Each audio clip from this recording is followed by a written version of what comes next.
मेरा नाम अंशिका है। मैं मिडिल क्लास फैमिली से बिलोंग करती हूँ। हम 5 भाई बहन थे, 3 भाई और 2 बहनें। मैं अपने सारे बहन भाइयों में सबसे छोटी थी और सबकी ही लाडली थी। सभी लोग मुझसे बहुत प्यार करते थे। मैं अभी पढ़ाई कर रही थी। मुझसे 2 साल बड़ी मेरी एक बहन थी, उसका नाम श्वेता था। हम दोनों ही एक दूसरे के साथ फ्रेंड्स की तरह रहते थे।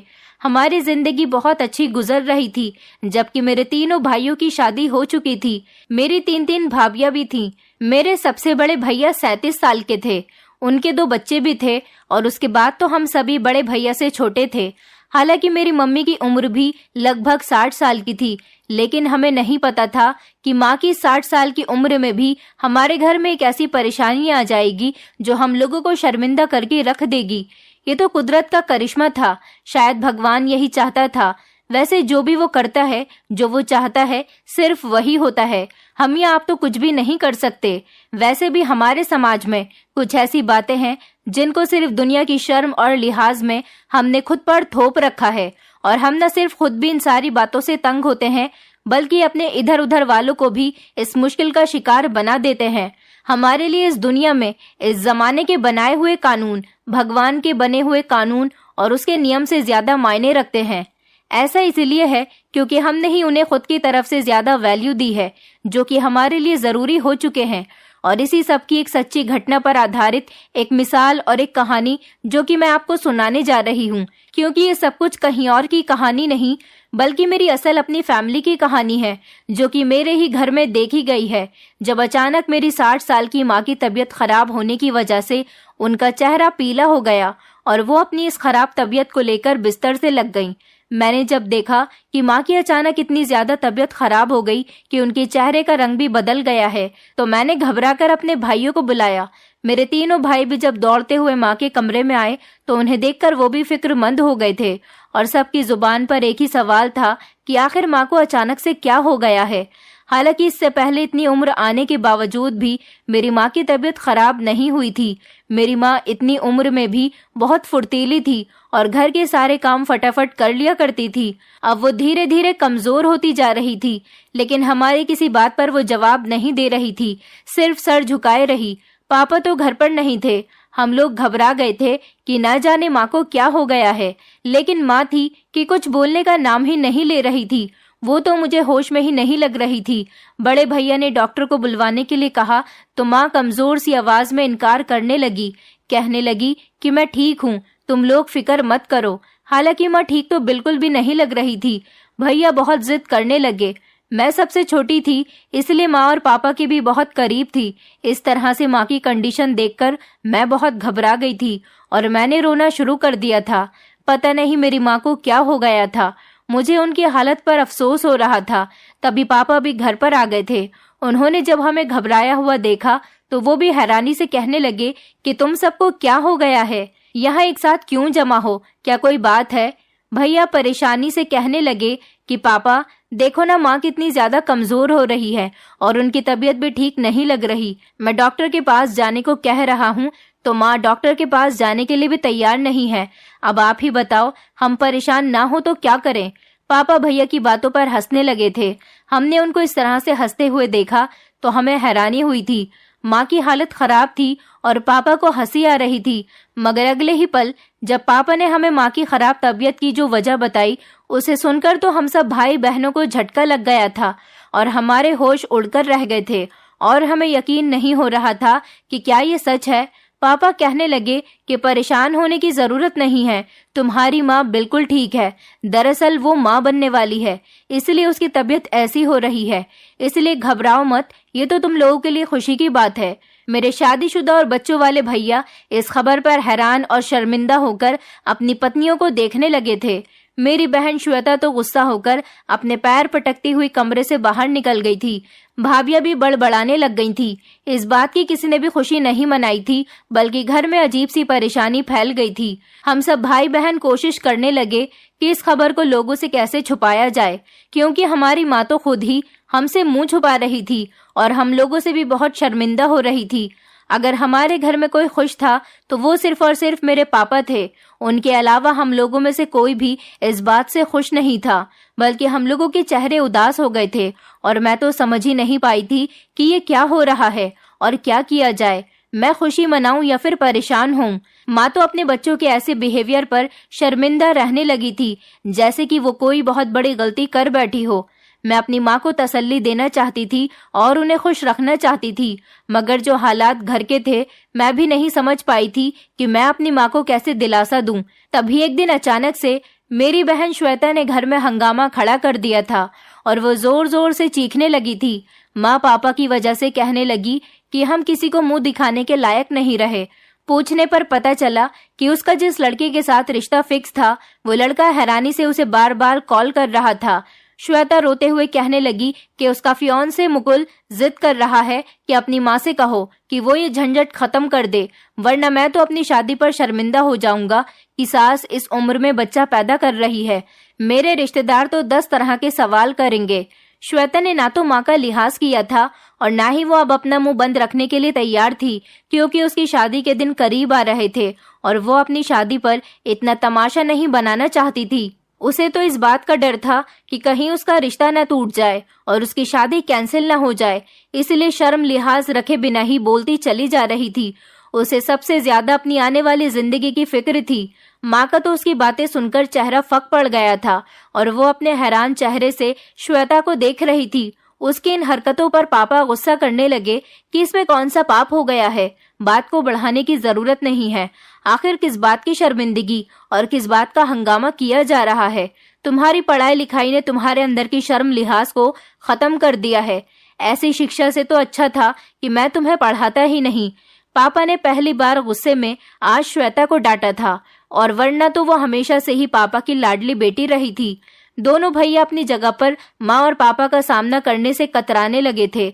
वो भी अपनी नाराजगी का साफ साफ इजहार कर रहे थे और मैं अपने कमरे में जाकर हॉस्टल की तैयारी शुरू करने लगी थी।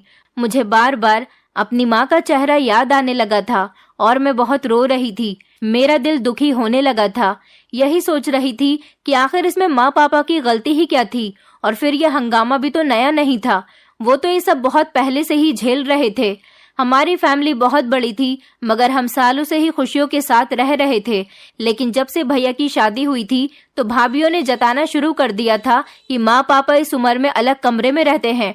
वो हैरानी से कहती थी कि इस उम्र में हमारे सास ससुर तो दिन निकलने पर भी अकेले कमरे में बंद रहते हैं। इतनी बेशर्मी तो हमने अपनी नई नई शादी के दिनों में भी नहीं दिखाई थी। ये शब्द मुझे शर्मिंदा कर गए थे। भैया तो अपनी पत्नियों को टोकने के बजाय शर्मिंदगी से नजरें चुराने लगे थे।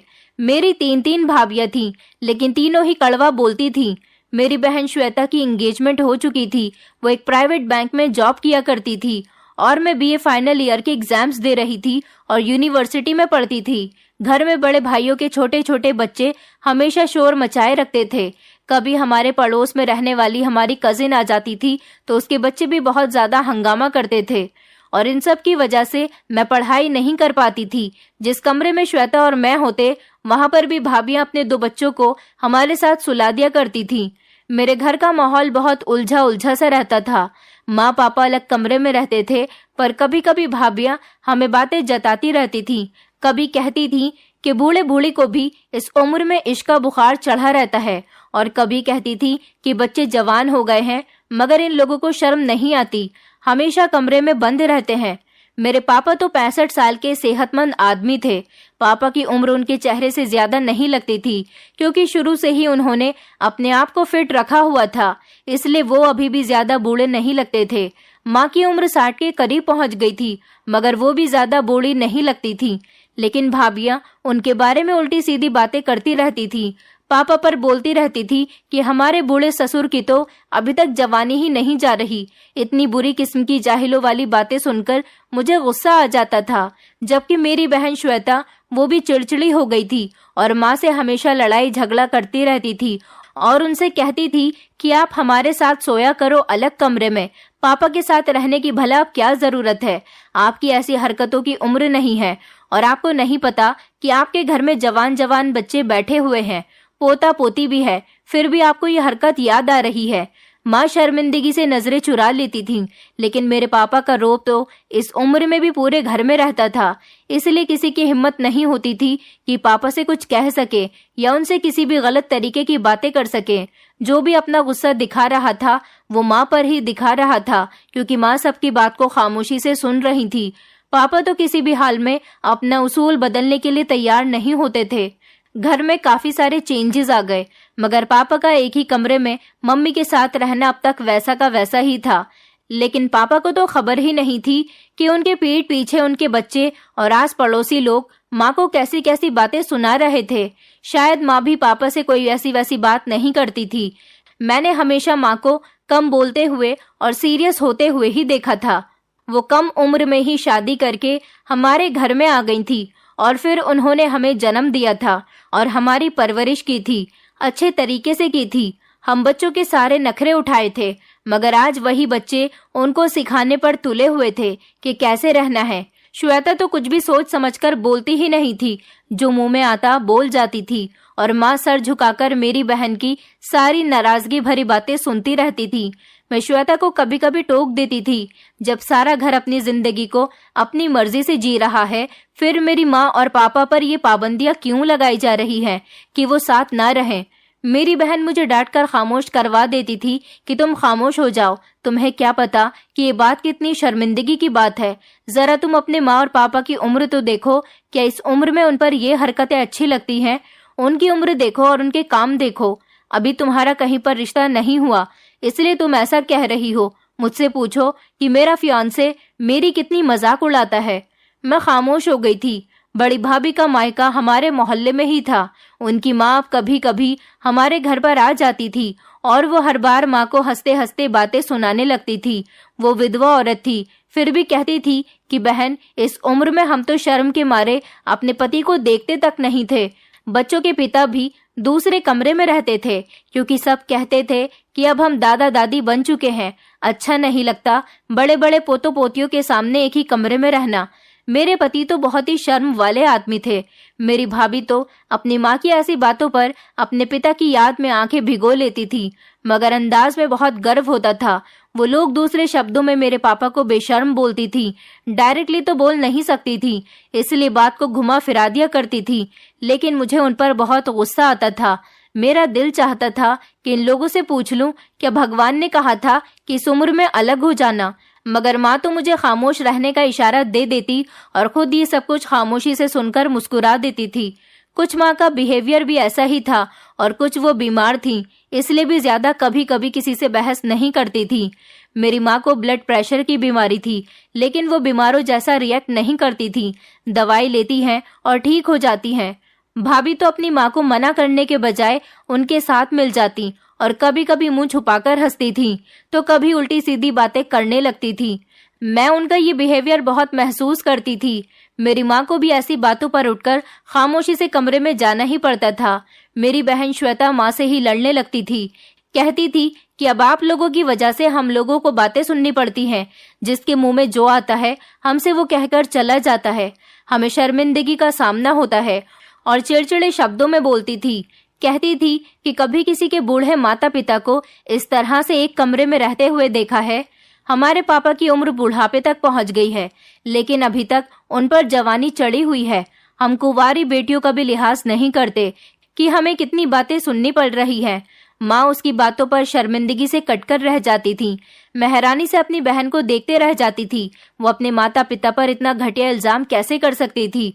उसे बस अपनी इज्जत की परवाह थी, क्योंकि उसे ऐसा लग रहा था जैसे जिस तरह से लोगों से बातें सुन रही है, इस वजह से उसकी इज्जत खराब हो रही है।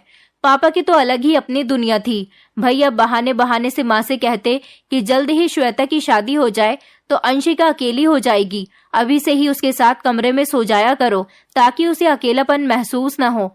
वैसे भी जवान लड़की का अकेले कमरे में रहना ठीक नहीं होता। इससे पहले कि माँ हाँ या ना कहती, पापा पीछे से बोल पड़े थे। कहने लगे कि तुम्हारी माँ की तबीयत खराब रहती है, ब्लड प्रेशर की मरीज है, कब हालत खराब हो जाए कुछ पता नहीं चलता। अंशिका तो जवान और समझदार है, वो अकेली रह सकती है। मेरे भैया तो अपना गुस्सा पीकर रह जाते थे, चाहे दुनिया इधर से उधर हो जाए, लेकिन पापा अपनी अलग ही दुनिया में मस्त रहते थे।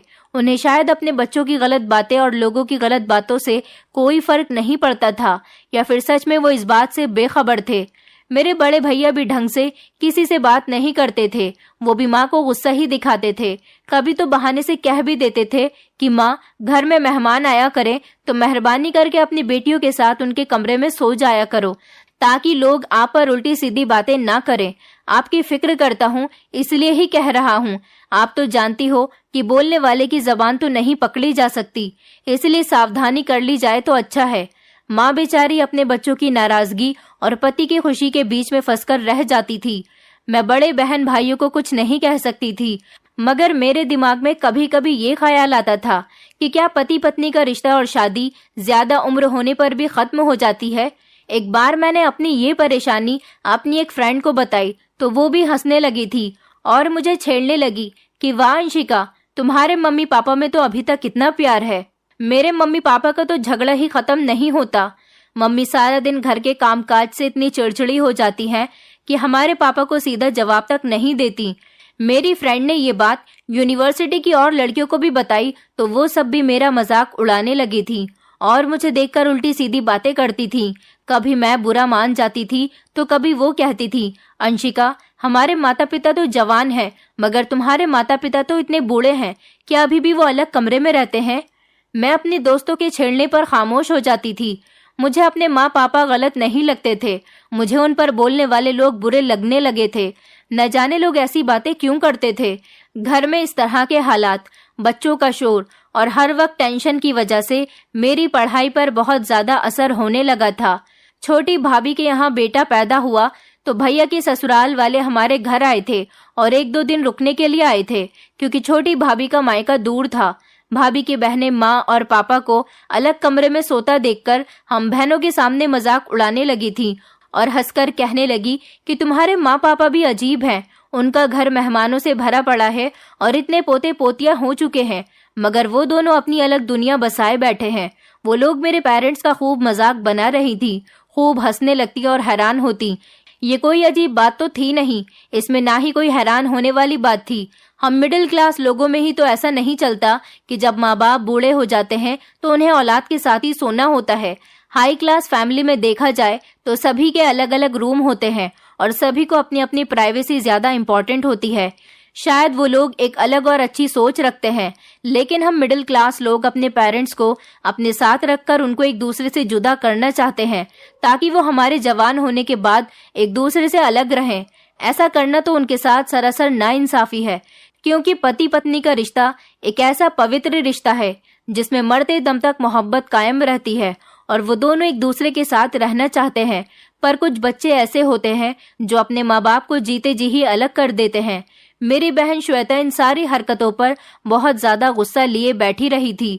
मैं जानती थी कि उसका गुस्सा बाद में माँ पर ही निकलने वाला था, क्योंकि उसे खुद भी ये सब कुछ बहुत बुरा लग रहा था। उसका बस नहीं चलता तो वो घर को छोड़कर चली जाती। मेरी भाभी अपनी बहनों को टोकते हुए कहने लगी कि इस घर का यही रिवाज है, इसलिए खामोश रहो। हर इंसान के रहने का तरीका अलग अलग होता है।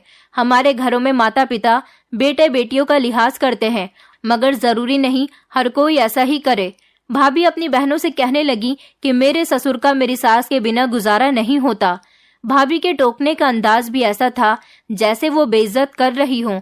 मुझे ऐसी बातों के खूब जवाब आते थे, मगर मैं घर की सबसे छोटी बेटी थी, ज्यादा किसी से बहस नहीं कर सकती थी, वरना मुझे बदतमीज होने का टैग दे दिया जाता। इसलिए मजबूरी में आकर मैं खामोश रह जाती थी। जानती थी कि भाभीयों को जवाब देने का नतीजा ये निकलेगा कि भैया नाराज हो जाएंगे। छोटे भैया के कानों में भी ऐसी बातें पड़ती रहती हैं। उनके ससुराल वाले चले गए तो वो अपना गुस्सा उतारने के लिए मुझे डांटने लगे और कहने लगे कि मैं देख रहा हूँ कि तुम्हारा पढ़ाई पर बिल्कुल भी ध्यान नहीं रहता है, तुम घर की बातों में मगन रहती हो। माँ पापा को तो कोई होश ही नहीं रहा हमारी परवरिश करके। उन्होंने अपनी जिम्मेदारी पूरी कर ली, लेकिन छोटी बेटी को आजाद छोड़ दिया है। भैया मुझसे कहने लगे कि आइंदा सिर्फ अपनी पढ़ाई पर ध्यान दिया करो और घर में मेहमान आए तो उनके साथ घुसकर मत बैठ जाया करो। मैंने डरते डरते भैया से कहा कि भैया, इसमें माँ का क्या कसूर है जो आप सब लोग उन्हें ही बुरा भला कह रहे हो। इस छोटे से घर में मेहमानों और बच्चों की वजह से जो शोर रहता है, उसकी वजह से कौन सा मैं पढ़ाई कर पा रही हूँ। मेरा पढ़ाई करना दुश्वार हो गया है। मेरी बात पर भैया एकदम किसी सोच में गुम हो गए थे। फिर वो कहने लगे कि मैं तुम्हारा यूनिवर्सिटी के ही हॉस्टल में एडमिशन करवा देता हूँ। अच्छा है कि तुम हॉस्टल में रहकर पढ़ाई करोगी तो तुम किसी काबिल बन जाओगी, क्योंकि इस घर का माहौल तो पूरी तरह से बिगड़ चुका है। ऐसे में मैं समझ सकता हूँ कि पढ़ाई करना तुम्हारे लिए कितना मुश्किल हो गया होगा। मैं हैरान हो गई थी कि अचानक भैया के दिमाग में एक ऐसा आइडिया आया था। मैं तब नहीं जानती थी कि भाभी के घर वालों की उल्टी सीधी बातें सुनकर मेरे भैया शर्मिंदा हुए थे और वो नहीं चाहते थे कि मैं भी घर में रहकर इस तरह की बातें सुनूं। मेरी बड़ी बहन श्वेता पहले ही अपने रिश्ते की वजह से बहुत परेशान थी। उसकी जल्दी शादी होने वाली थी, इसलिए भैया का ध्यान मुझ पर रहता था। मैं भी जवान हो चुकी थी। भैया ने अपनी कही हुई बात को पूरा कर दिया था और कुछ दिनों में ही मुझे मेरी यूनिवर्सिटी के हॉस्टल में ही एडमिशन करवा दिया था। माँ ने सुना तो माँ इस बात पर हैरान रह गई थी। माँ ने परेशानी से कहा कि आजकल के हालात ऐसे नहीं रहे कि जवान बेटियों को हॉस्टल में अकेला छोड़ दिया जाए। इस पर भाभी ने जताते हुए माँ को ताना देते हुए कहा कि आजकल तो घर में भी ऐसे हालात नहीं।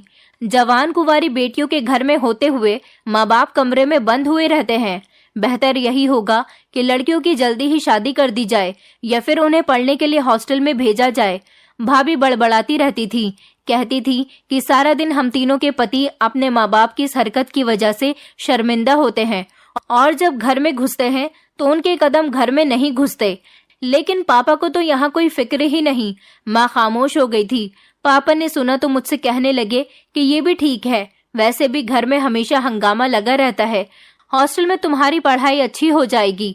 पापा की बात सुनकर मैं खामोश हो गई थी और भैया मुझे कुछ दिनों के बाद ही घर से मेरे हॉस्टल में मुझे और मेरे सामान को छोड़ आए थे।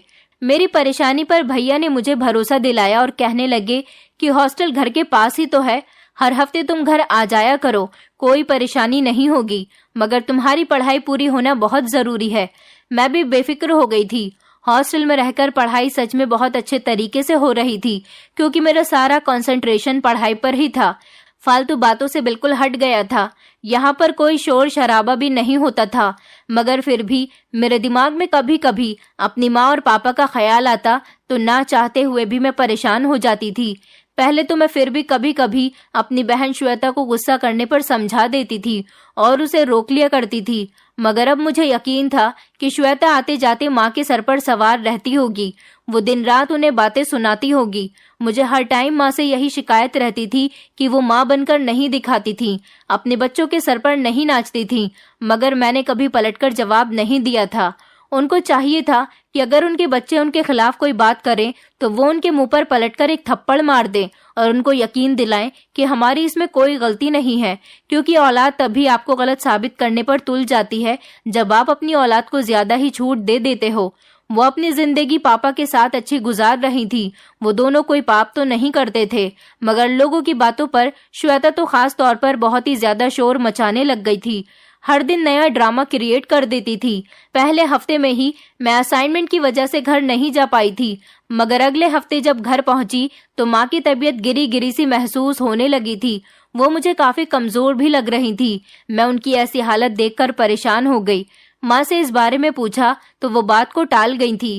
कहने लगी कि तुम बहुत दिन बाद घर आई हो, इसलिए तुम्हें ऐसा लग रहा है, मगर मैं ठीक हूँ। माँ मुझे तसल्ली देती रही, लेकिन मुझे अपनी माँ बिल्कुल भी ठीक नहीं लग रही थी। मैं उनकी तरफ से बहुत ज्यादा परेशान थी। माँ की रंगत भी पीली पड़ गई थी।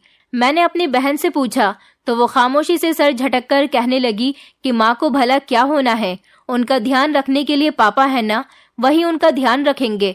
वैसे भी उन्हें हमारी कोई जरूरत नहीं है। तुम बेवजह माँ की फिक्र करके परेशान रहती हो। मुझे अपनी बहन से यही उम्मीद थी। वो ऐसा ही कह सकती थी, क्योंकि वो तो इन दिनों अपने माँ बाप को दुश्मन समझ रही थी। मैं अफसोस से सर हिलाती हुई खामोश हो गई थी। घर में और कोई भी ऐसा मेंबर नहीं था जो माँ पापा की फिक्र करता। भाभी अभी यही कह रही थी। भाभी अभी यही कहती कि हमारा काम तो खाना वगैरह बनाना है और हम उस काम को अच्छे तरीके से कर रहे हैं। बाकी हमारे सास ससुर तो मजे से रह रहे हैं, उन्हें तो दुनिया की कोई खैर खबर ही नहीं होती। मुझे यकीन था कि अभी यही कह दिया जाएगा कि पापा खुद संभाल लेंगे।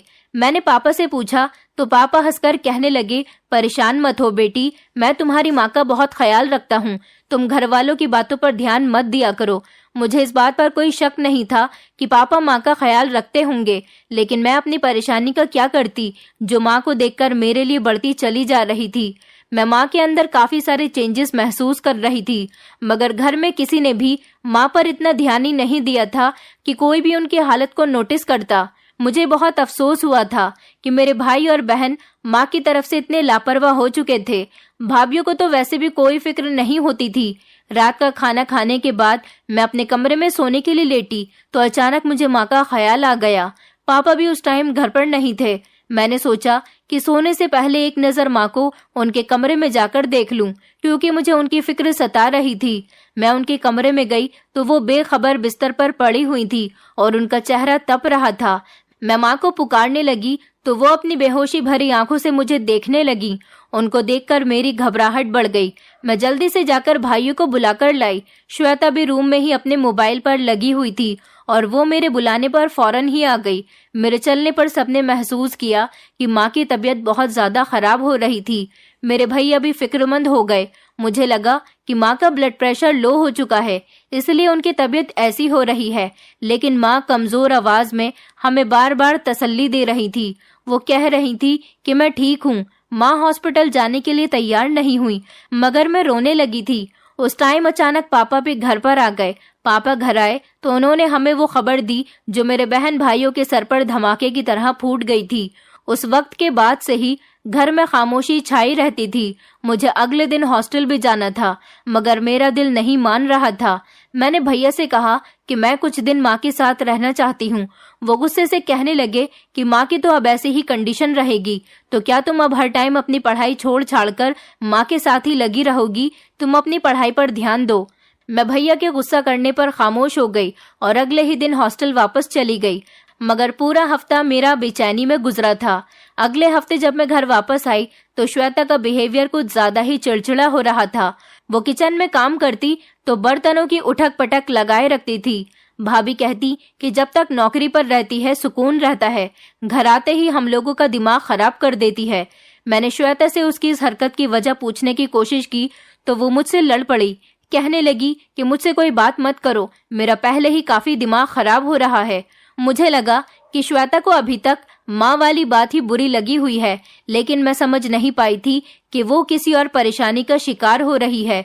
तभी अचानक वो अपना मोबाइल लेकर घर के किसी कोने में चोरी चुपके किसी से बात कर रही होती, तो कभी किसी से किचन में खड़े होकर बात कर रही होती थी। मुझे ऐसा लग रहा था जैसे श्वेता कभी कभी रो रही होती थी। न जाने वो किस बात पर परेशान थी। मैं उससे पूछना चाहती थी, मगर मेरी बहन श्वेता की मेरे साथ इतनी गहरी दोस्ती कभी नहीं रही थी कि वो मुझसे अपनी पर्सनल बातें शेयर करे। वो तो मोटी सी लड़की थी, अगर उसका मन होता तो वो मुझे हर बात बता देती थी, और अगर उसका मन नहीं करता तो सवाल करने पर भी मुझे कुछ नहीं बताती थी। भाभीियों ने मुझे बताया था कि मेरी बहनें भी फोन करके शर्मिंदगी का इजहार कर रही थी कि इस उम्र में माँ और पापा को क्या सूझी थी। किसी ने भी माँ और पापा को बधाइयां नहीं दी थी, बल्कि सब बच्चे एक ही बात पर जोर दे रहे थे कि ये सब कुछ अच्छा नहीं हुआ। वो लोगों को क्या मुंह दिखाएंगे कि इस उम्र में उनके माता पिता बच्चे पैदा कर रहे हैं। हमारे घर में सब लोग ही परेशान थे। मेरी तीसरे नंबर वाली भाभी की शादी को अभी 1.5 साल हुआ था और मेरे छोटे भैया इस बात से परेशान थे कि अगर उनके ससुराल वालों को इस बारे में पता चल गया तो वो भी उनकी मजाक बनाएंगे। वो अपने ससुराल जाएंगे तो उन लोगों को क्या मुंह दिखाएंगे। मेरा ख्याल था कि शायद श्वेता भी ऐसे ही किसी मुश्किल का शिकार थी। जिस दिन मुझे हॉस्टल वापस जाना था उसी दिन श्वेता ने अचानक जोर जोर से रोना शुरू कर दिया। वो घर में लड़ने झगड़ने लगी। उसने घर में हंगामा खड़ा कर दिया था और रोते हुए अपनी फ्रस्ट्रेशन का सारा राज खोल दिया था। मेरा ख्याल बिल्कुल ठीक साबित हुआ था। श्वेता की भी यही परेशानी थी। उसका फियांसे उसे दिन रात कॉल्स करके यही बातें दोहरा रहा था कि वो अपनी शादी पर तमाशा बनने से डरता है। उसने अपने घर वालों से भी ये बात छुपा ली है, सब सुनेंगे तो क्या कहेंगे वगैरह वगैरह। पापा श्वेता को डांटने लगे तो श्वेता लगातार उनको जवाब देने लगी। चीख चीख कर कहने लगी कि मेरी मंगनी टूट गई, मेरा रिश्ता खत्म हो गया, तो किसका कसूर होगा? आपको तो अपने बच्चों के बारे में सोचना चाहिए था। ये उम्र बेटियों की शादी करने की है, आपको हमारी कोई परवाह नहीं है। मैं परेशानी से अपना सर पकड़कर बैठ गई थी। इतनी छोटी सी बात पर मेरा पूरा घर एक अजीब से तनाव का शिकार हो गया था। मुझे माँ की बहुत फिक्र होती थी, मगर अब तो मुझे घर में रहने की भी परमिशन नहीं मिलती थी। अपने ही घर में रहने के लिए मैं अपने भैया की रिक्वेस्ट करती रह जाती थी, लेकिन वो सुनते ही नहीं थे। वो तो मुझे जल्द से जल्द हॉस्टल जाने के लिए कहते थे और चाहते थे कि मैं यहाँ कभी नहीं आऊँ। मैं चाहती थी कि मैं अपनी माँ की खुद सेवा करूँ, क्योंकि मेरी माँ की तबीयत ठीक नहीं थी और हमें उनका ख्याल रखना चाहिए था। उनका बहुत ज्यादा ख्याल रखने की जरूरत थी। श्वेता तो जिस मुश्किल से गुजर रही थी वो कभी माँ की देखभाल नहीं करती, मगर मेरे भैया का एक अलग ही जवाब होता था। तुम अपनी पढ़ाई पर ध्यान दो, घर के इन बेवजह के मैटर से खुद को दूर रखो तो अच्छा होगा। मैं अपने भैया को ये बात कहते कहते रह जाती थी कि ये मेरा घर भी है और वो मेरे माता पिता हैं। मेरी माँ की अगर उन्हें कोई परवाह नहीं थी तो मुझे परवाह है। मैं उनका ख्याल रख सकती थी, मैं जिद नहीं कर सकती थी। पहले ही माँ पापा मुश्किल का शिकार थे। मैं जानती थी कि अगर मैं कोई जवाब देती तो उसका इल्जाम भी मेरी माँ पर ही आ जाता कि वो दोनों लापरवाह हैं, अपनी दुनिया में मस्त रहे और अपनी बेटी को अच्छे तरीके से परवरिश नहीं की। मैं चुपचाप सामान